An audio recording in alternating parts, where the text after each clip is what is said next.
Buenas tardes, profesor Relvin Barragán. A continuación, mi compañero Inosap Smith y mi compañera Naya Hernández, tanto como mi persona Fernando Zamor, le estaremos ajustando el parecer número 2 de religiones comparadas.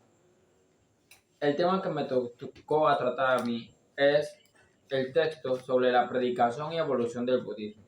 La primera pregunta a tratar es la siguiente. ¿Cómo se describe la actitud inicial del Buda hacia la sistematización de su fe? Nos dice que el Buda se resistió a dogmatizar su fe y sobre todo a sistematizar la liturgia. Era probable que en un principio solo creyera aclarar algunos puntos dudosos de las escuelas abrámicas. Era evidente que su predicación iba a ser más que una simple reforma. El desdén por las prácticas y los ritos establecidos se le eran notorios en sus prácticas. ¿Cuál fue la estrategia del Buda en asuntos teológicos? Es la pregunta que vamos a tratar. La siguiente pregunta. Esta se nos responde en el párrafo 2 de la página 193. En materias teológicas, la estrategia del Buda es la de Sócrates y otros mayores que él, la cual es que considera vano tratar de averiguar el origen y el fin de las cosas. La siguiente pregunta se nos cuestiona qué eventos ocurrieron después de la muerte de Buda.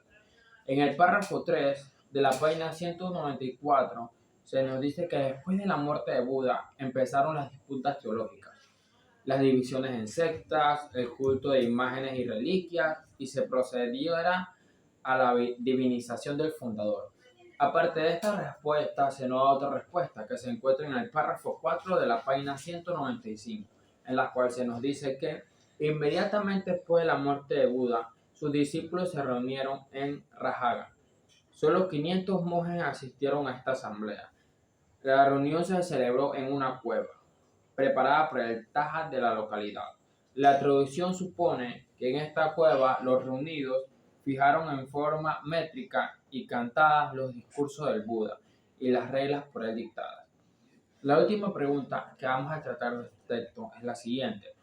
¿Cuáles son las dos principales tendencias dentro del budismo mencionadas en el texto y qué enseñan? En el párrafo 5 y 6 de la página 203 se nos indica que a los inicios de nuestra era aparecen ciertamente dos tendencias generales, las cuales son el Hinayana y Mahayana. El Hinayana se le puede llamar pequeño vehículo o budismo de la vía estrecha, y al Mahayana se le puede llamar gran vehículo o budismo de la vía anchurosa.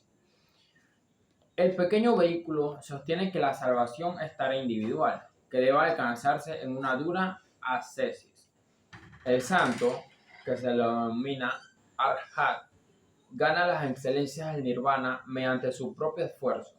Es algo así como un camino aristocrático de la salvación, a pesar de la gran humildad de los monjes. El gran vehículo, por el contrario, nos dice que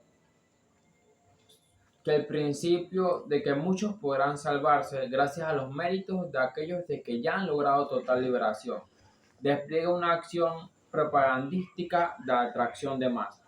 Muchas gracias. A continuación, mi compañero Inosap Smith.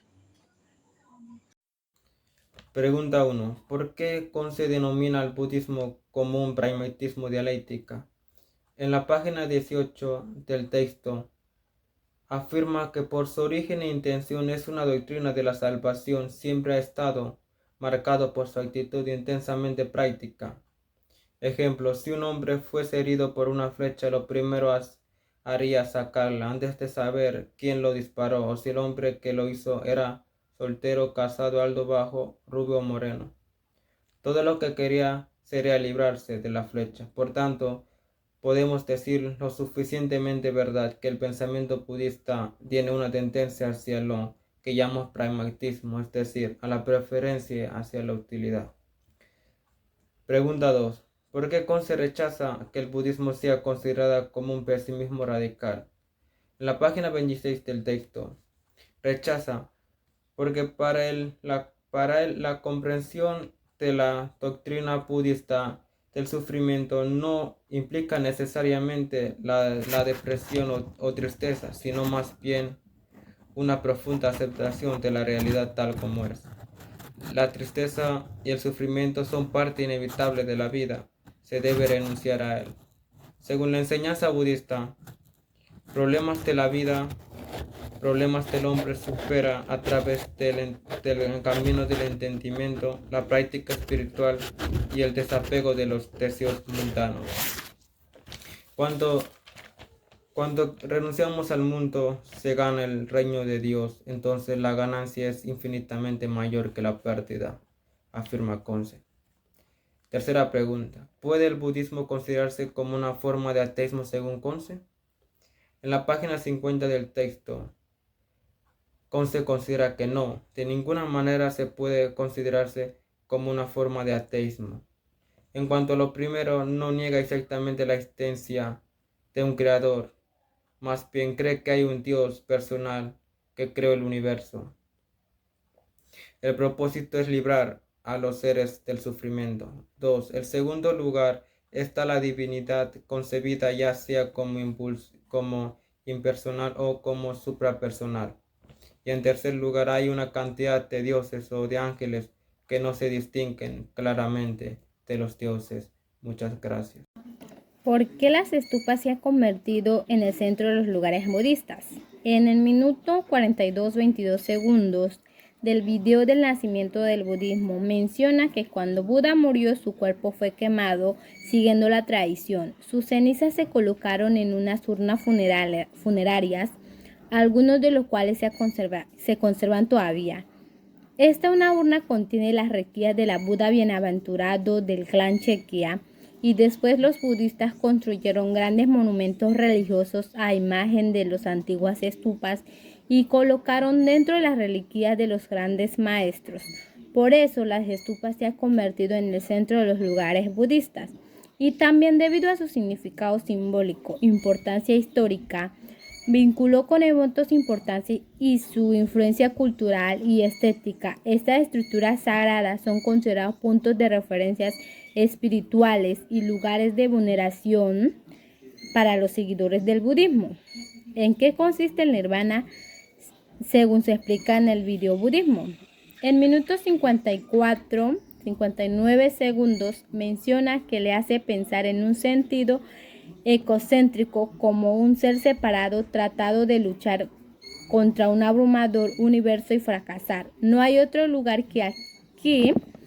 La única parte es ahora, la única entrada de su próximo cuerpo y mente. No hay ningún lugar para ir, no hay nada más que ser. El nirvana se logra realizar la verdadera naturaleza de la realidad y liberarse del ciclo interminable de reencarnaciones. El nirvana es descrito como un estado de paz y tranquilidad mental profunda, donde se experimenta una sensación de completa libertad de los apegos y deseos mundanos. Es el estado en que se alcanza iluminación y se obtiene una comprensión profunda de la verdadera última. Es un sentido difícil de describir con palabras, ya que va más allá de las experiencias y percepciones ordinarias de la vida. Nirvana es el objetivo final del camino budista, en el que se alcanza la liberación del sufrimiento y experimento de un estado de felicidad y paz duradera. Budismo Zen en palabras del profesor Kuhn. El budismo Zen, en palabras del profesor Kuhn, es una tradición budista que se enfoca en las prácticas de la meditación y la atención plena para alcanzar la iluminación. El budismo se caracteriza por su enfoque directo y práctico hacia la experiencia personal y la comprensión de la naturaleza de la mente. A través de las meditaciones, el práctica del budismo se busca desarrollar una mente clara y consciente, libre de pensamientos y deseos y ver cosas tal como son. Se busca alcanzar la paz interior y la sabiduría a través de la realización de la verdad última de la existencia. El budismo Zen también se caracteriza por su énfasis en el vínculo directo entre el maestro y el discípulo. Se considera que la transmisión de la enseñanza se realiza de forma directa, más allá de las palabras y los conceptos. El budismo Zen es una tradición budista que se basa en la meditación y la práctica directa para alcanzar la iluminación y la comprensión de la naturaleza de la mente. Es una tradición que se enfatiza la experiencia y la transmisión directa de las enseñanzas.